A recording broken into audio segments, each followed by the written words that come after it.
నమస్కారం. సృష్టిలో జ్ఞానం ఎక్కడి నుంచి పుట్టింది అనేది తెలుసుకుందాం. శివుడిని గురువుగా మార్చిన ఆ శక్తివంతమైన రహస్యం ఏమిటి?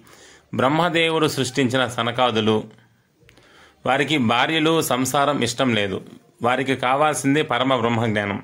గురువు కోసం వెతుకుతూ వారు వెళ్తున్నప్పుడు పరమశివుడు వారి అజ్ఞానాన్ని చూసి బాధపడ్డాడు.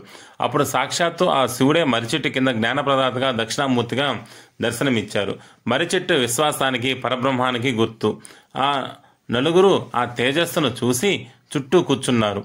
దక్షిణామూర్తి ఏ ఒక్క మాట కూడా మాట్లాడలేదు. తన మౌనంతోనే వారందరికీ బ్రహ్మజ్ఞానాన్ని ఉపదేశించారు. ఇది ఆయన స్వరూపం వెనుక ఉన్న రహస్యం. ఆయన కుడి చెవికి పురుషుల మకర కుండలం, ఎడమ చెవికి స్త్రీల తాటకం ఉంటుంది. అంటే దక్షిణామూర్తి శివశక్తుల సమైక్య రూపం.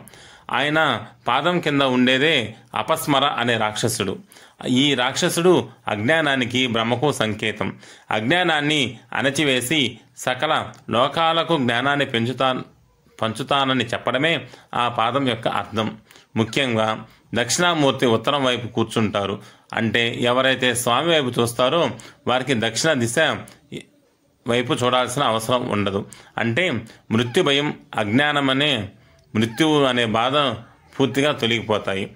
ఆది గురువైన ఈ దక్షిణామూర్తిని గురువారం నాడు తప్పక పూజించండి.